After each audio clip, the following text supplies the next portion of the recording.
سنو، حضرت سالبہ بن عبد الرحمن میرے کریم محبوب علیہ السلام کے صحابی ہیں، غریب ہیں. غربت بڑی اعلیٰ چیز ہے. ہاں غریبی بڑی نعمت ہے، یہ آزمائش ہے، اس میں کوئی شک نہیں. لیکن قیامت والا دن پتہ چلے گا جب غریب چھلانگ لگا کے جنت میں داخل ہو جائیں گے. امیر تو کھڑے ہیں نا. میرے نبی پاک نے حضرت عبد الرحمن ابن عوف کو، حضور صبح صبح اٹھے تو نبی پاک کی آنکھوں میں آنسو تھے. فرمایا میرے عبد الرحمن بن عوف کو بلاؤ. حضرت عبد الرحمن بن عوف آئے تو حضور نے سینے سے لگا لیا. نبی پاک کھول کے روئے. یا رسول اللہ، حضور کیا ہوا؟ فرمایا عبد الرحمن رات میں نے خواب دیکھی ہے، سارے جنت میں چلے گئے، تو پیچھے رہ گیا ہے، تو پیچھے رہ گیا ہے. میں کھڑا تیرا انتظار کرتا رہا، میں تیرے بغیر جا نہیں سکتا تھا. پھر تو آیا ہے تو تیرا سارا وجود پسینے سے بھیگا ہوا تھا. حضرت عبد الرحمن ابن عوف تڑپ کے روئے، قدموں پہ سر رہا. حضور میری غلطی. فرمایا یار تیرے پاس مال بڑا ہے، تجھے حساب دیتے دیتے لیٹ ہو گئی، تیرے بیگ کھل گئے، تجھے حساب دینا پڑ گیا، تو لیٹ ہو گیا، میں پریشان ہو گیا. حضرت عبد الرحمن ابن عوف نے 100 گھوڑا مال اوپر رکھ کے حضرت عبد الرحمن نے حضور کی بارگاہ میں پیش کیا. کہا یا رسول اللہ یہ. اور پتہ ایک دن کیا ہوا؟ ایک دن سرکار کے وصال ظاہری کے بعد حضرت عبد الرحمن ابن عوف نبی پاک کے گھر کے دروازے کے باہر آ کے بیٹھ گئے اور یوں سر کو پکڑا ہوا ہے، رو رہے ہیں. حضرت ام سلمہ حضور کی زوجہ باہر آئیں. کہا بیٹا عبد الرحمن کیا ہوا؟ جب پوچھا کیا ہوا تو اور کھول کے روئے. کہا کیوں روتا ہے؟ کہا اماں جی جب تک میرے محبوب حیات ظاہری میں تھے مجھے بتاتے تھے یہ مال نہ کما، یہ کم. میں حضور سے بات کرتا تھا تو حضور روک دیتے تھے. اب مجھے ظاہراً بتانے والا کوئی نہیں، مال کے ڈھیر لگ گئے ہیں. آج حساب کرنے بیٹھا ہوں تو حساب نہیں ہو رہا. سوچتا ہوں اگر میں پھنس گیا تو مجھے کون اس سے بچائے گا؟ آپ محبوب کی زوجہ ہیں، میری ماں ہے، میں آپ کے پاس آیا ہوں. اماں جی مجھے بتائے میں کیا کروں؟ تو حضرت ام سلمہ بھی رو پڑی، کہنے لگے محبوب تھے، میں کہاں ان کی ترجمانی کر سکتی ہوں، میں نبی پاک کی ترجمانی کیسے کروں؟ کہ اماں جی خدا واسطے مجھے کوئی حکم دے دیں، مجھے لگتا ہے عبد الرحمن برباد ہو جائے گا، ہلاک ہو جائے گا، خدا را مجھے کچھ بتا دیں، اتنا سارا مال ہے میں کہاں اس کا حساب دوں گا، مہربانی فرمائیں، یہ تجارتیں میرے گلے پڑ رہی ہیں. حضرت ام سلمہ کی جب منت کی تو فرمانے لگی جا بیٹے آدھا خیرات کر دے. کتنا؟ 2.5% نہیں، کتنے فیصد ہے؟ 50%، 50%. حضرت عبد الرحمن ابن عوف گئے اور 50% خیرات کر کے کہنے لگے اماں میں نے 50% دے دیے، میں بچ جاؤں گا نا، میں بچ جاؤں گا، میں دے آیا ہوں آدھا. تو حضرت ام سلمہ فرمانے لگی میں نبی پاک کی بارگاہ میں سفارش کروں گی تیری، اور نبی پاک اللہ کی بارگاہ میں سفارش کرے صلی اللہ علیہ وسلم. حضرت سالبہ بن عبد الرحمن حضور دعا کر دیں، غریبی ہے. میرے نبی پاک نے فرمایا تجھی اس حال میں ہے بہتر ہے. کرتے ہیں حضور نہیں دعا کر دیں. فرمایا تجھی اس حال میں ہے. تیسری دفعہ پھر آ گئے، حضور نے دعا کر دی. 4 بکریاں تھیں، چند مہینے گزرے، کچھ تجارت شروع کی، چھوٹے موٹا لین دین شروع کیا تو 40 ہو گئیں. کچھ وقت اور گزرا تو ریوڑ بن گیا، پھر گائیں بھی آ گئیں، پھر اونٹ بھی آ گئے، پھر لائنیں لگ گئی. پھر ہر وقت حضور کے قریب بیٹھنے کو دل کرتا تھا. اب لین دین کے معاملات تھے، اب ذرا طبیعت تھوڑی پیچھے ہٹنے لگی، تھوڑا دل پیچھے ہٹنے لگا. پہلے 5 نمازیں مسجد میں، پھر زور اثر کی چھٹی، میری طرف دیکھو اور دیکھو میں کیا عرض کر رہا ہوں. پھر زور اثر گئی، پھر کچھ وقت گزرا تو مغرب بھی گئی، پھر اتنی بڑی حویلی کوئی نہیں. پھر باہر جا کے مدینے سے ڈیرا لگا لیا، جمعے کے جمعے آتے. زکوٰۃ کا حکم آ گیا 2 ہجری میں. حضرت ابو ہریرہ رضی اللہ تعالیٰ عنہ امیر زکوٰۃ مقرر ہوئے. 5 اونٹوں پر 1 بکری، یہ زکوٰۃ ٹھہری. اب جب گئے نا اونٹ گنے اور بکریاں گننے لگے، اوہو 1 کروڑ پہ 2.5 لاکھ کس نے دیا تھا؟ دعا کس نے فرمائی؟ اوہو اتنا، میرے پیسے بینک سے میسج آ جائے گا اتنے کم ہو گئے، اوہو بڑی مصیبت بنے گی. میرے تو خوشی ہوتی ہے جب آتے ہیں تو یہ اب یہ والا میسج بھی چلے گا کہ اتنے مائنس ہو گئے. توبہ توبہ، پریشانی لگ گئی، بڑی طبیعت.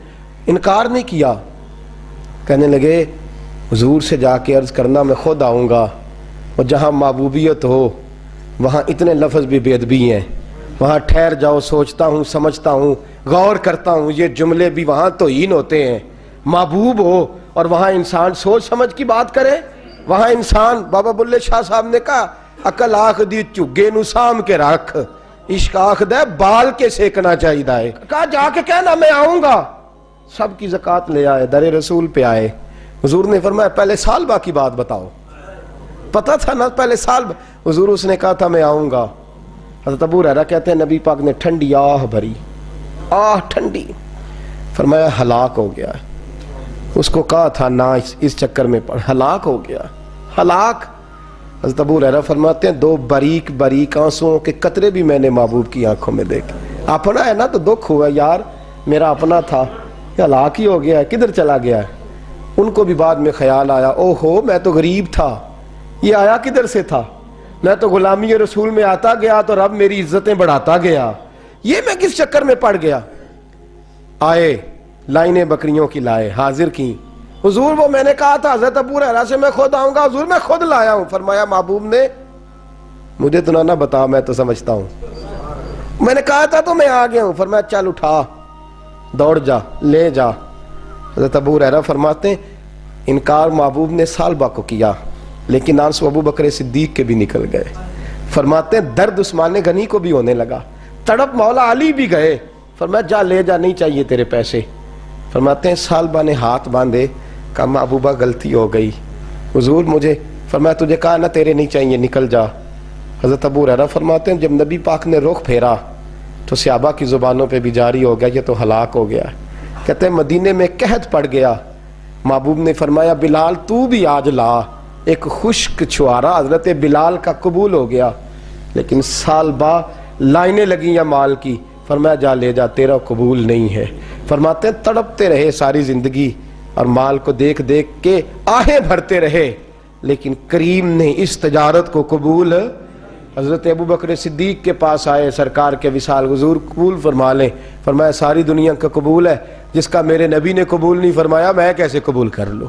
حضرت عمر فاروق کے پاس آئے، فرمایا نہ تیرا قبول نہیں. حضرت عثمان کے زمانے میں وصال ہو گیا. عزیز یاد رکھ تجارت وہ والی کر جو تجھے نجات دے، اس چکر میں نہ پڑ جا جو تجھے الجھا دے. قرآن مجید کی آیت آئی اقترب للناس حسابہم وہم فی غفلۃ معرضون.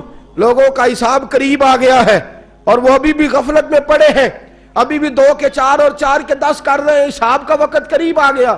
حضرت انس آئے مسجد سے، ایک صحابی مکان بنا رہے تھے، جھونپڑی تعمیر کر رہے تھے.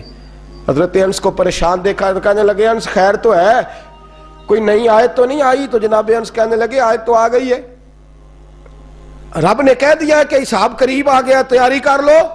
جھونپڑی بنا رہے ہیں، محل نہیں، جھونپڑی بنا رہے تھے. ابھی دیوار کچی مکمل نہیں ہوئی تھی، ہاتھ جھاڑ دیے صحابی نے. ادھر رخ پھیرا تو حضرت انس کہنے لگے کہاں جا رہے ہو؟ کہنے لگے بھئی میں حساب نہیں دے سکتا، میں مصطفیٰ کے پاس جا رہا ہوں، میں نے نہیں دیوار بنانی، بس بھئی میری اس دوڑ سے بس میں کوئی نہیں حساب دے سکتا، میں کمزور ہوں. میرے رسول کائنات صلی اللہ تعالی علیہ وسلم نے میرے دوستو تجارت کرو لیکن اس کو عبادت سمجھ کے کرو. اگر تمہیں چوک وہاں دکان پہ بیٹھے خدا بھول جاتا ہے اور سودا کرتے وقت رب رسول کی باتیں تمہیں بھول جاتی ہیں تو پھر تو تم وانتم موردون میں ہو، پھر تو تم غافل ہو. اور اگر وہاں بھی تمہیں رب یاد رہتا ہے، میرے رسول کریم صلی اللہ علیہ وسلم نے فرمایا بنی اسرائیل کا تاجر انتقال کر گیا، آج ہماری تجارتوں کا حال. مجھے بتائیں 1 کروڑ کی راس ہے ایک بندے کے پاس، کاروبار ہوتا ہے کہ اس سے کہ نہیں ہو سکتا؟ آپ سیانے تاجر ہے، میں تو نہیں، مجھے بتائیں کروڑ سے ہوتا ہے کہ نہیں؟ تو وہ جو 1 کروڑ اس نے لون لے لیا ہے اور بینک سے، وہ کس لیے لیا ہے بتائیں؟ کیا تماشا لگا ہوا ہے؟ کس چکر میں پڑے ہوئے ہیں؟ سود کا دھندا عروج پہ ہے، ناجائز مال عروج پہ ہے. ہم لوگوں نے ہر آدمی، میں بینک کے ساتھ کاروبار تروڑ مروڑ کے جی میں وہ فتویٰ دیکھا تھا وہ چیز، بھائی بجا 1 کروڑ روپے کا تیرے پاس راس تھی، تو اس سے کاروبار کر رہا تھا، مانا کیا تھا، ضرورت کیا تھی، حاجت کیا تھی، کون سی بھوک تھی جو تو نے رب رسول کی ریٹ کو ہی چیلنج کر دیا ہے؟ تو سود جیسی لعنت میں گرفتار ہو گیا. میرے نبی کریم صلی اللہ علیہ وسلم نے فرمایا 70 مرتبہ ماں سے زنا کرنے والا برا نہیں، اتنا برا نہیں جتنا 1 لقمہ سود کا لینے والا برا ہے. اتنا سخت حکم قرآن نے بیان، اور قرآن مجید نے کہا اگر سود نہیں چھوڑنا فَأْذَنُوا بِحَرْبٍ مِّنَ اللَّهِ وَرَسُولِهِ، تیاری کر لو، پھر اللہ بھی تم سے جنگ کرے گا، اس کا نبی بھی تم سے جنگ کرے گا، تگڑے ہو جاؤ، تیاری کر لو۔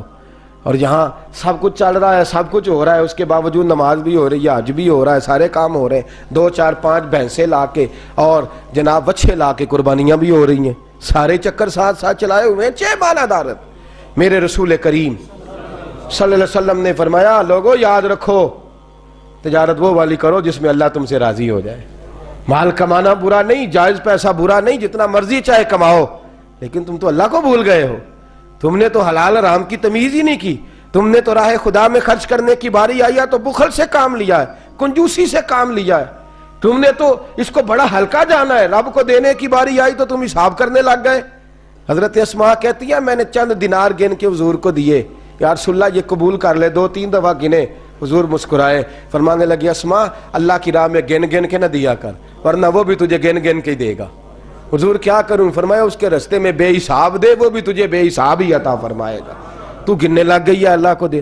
حضور نے فرمایا بنی اسرائیل کا تاجر تھا، قیامت کے دن اللہ نے اسے معاف کر دیا، جنت دے دی، اللہ معاف کر دے گا، تو تاجر کہے گا یا اللہ میں تو دنیا دار تھا، کس برکت سے معافی ہوئی؟ تو رب فرمائے گا تیری تجارت کی برکت سے۔ معافی کس وجہ سے مل گئی؟ نماز روزے حج کی بات نہیں فرمائی، فرمایا تیری یا اللہ وہ کون سی؟ فرمایا تو بتا، تو جب کہتا تھا وہ تیرا ملازم جاتا تھا لوگوں سے پیسے لینے وصولی کر دے تو ان سے کہتا تھا جس کے پاس ہوئے لے لینا، اور جو مجبور ہوا اسے ٹائم دے دینا، تو کیوں کہتا تھا؟ کہ یا اللہ اس لیے کہ تیرے بندے مجبور تھے۔ فرمایا تو دنیا میں میرے بندوں کا خیال رکھتا تھا، میں آج تیرا خیال رکھوں گا۔ تجارت نے جنت دے دی، تجارت نے جنت دے دی۔ ہم آسانی نہیں کرتے، نرمی نہیں کرتے، بلکہ میں نے دیکھا ہے چودھری صاحب سوٹ لین گئے تھے، انہوں نے آندے نے آ جان کے پیسے تسی لے جاؤ، کہا تو آ جان کے، اگلا لے کے آیا، نال کریڈٹ کارڈ جیب میں ہے، وہ چیک بک ہے اور کئی اس نے چیزیں رکھی ہوئی، انہوں نے تو لے جا۔ اور غریب عورت بیچاری، اس کی بچی کی شادی ہے، ماڑی ہے نا بی بی، وہ دکان پہ چڑھی اور اس نے کہا وہ والا سوٹ دے، تیرے والا نہیں، یہ اماں تیرے، خدا سے ڈر، اللہ سے ڈر، تو کپڑوں میں بندوں کو تولتا ہے، تو جیبوں میں لوگوں کو تولتا ہے، تو لوگوں کو وزن کرتا ہے ان کا، اماں تیرے والا نہیں، تو کو چھوٹی گل کر، ڈر اللہ سے، تو لوگوں کا وزن بنائے گا، وزن بنانے والا میرا رب ہے، طاقت دینے والا میرا۔ ہم نے مالک دکان کے کرایہ دار ہوتے دیکھے ہیں، اور ہم نے بڑے بڑے تاجر یہاں تجارت کرتے تھے ان دکانوں پہ ملازمت کرتے دیکھے ہیں، بے پرواہی ویک سجن دی جتھے کسے دی پیش نہ جاوے، انہیں تاجاں والے در در رولے، منگتے تخت بٹھاوے، اپنی زندگی میں تجارت کا اس رنگ کی کہ تجارت تجھے جنت کے اندر داخل کر دے۔ یہ چند آداب تجارت ہیں۔ آئندہ جمعہ میں بیان کروں گا کہ والدین انتقال کر جائیں تو کون کون سے حقوق اولاد کی ذمہ داری ہوتے ہیں، وہ کچھ حقوق میرے اعلیٰ حضرت نے بیان فرمایا۔ میری خواہش ہے کہ آپ سارے جلدی آ جائیں، اور بالخصوص جن کے والدین ظاہری طور پہ اس دنیا سے چلے گئے وہ ذرا زیادہ ہی جلدی آ جائیں۔ کچھ چیزیں ہیں جو ہمیں سیکھ لینی چاہیے، اور وہ ہمیں شروع کر دینی چاہیے جو ہمارے لیے نفع کا باعث ہوں۔ ہمیشہ مدحت خیر الانام میں گزرے، دعا ہے یہ عمر درود و سلام میں گزرے۔ آخر دعوانا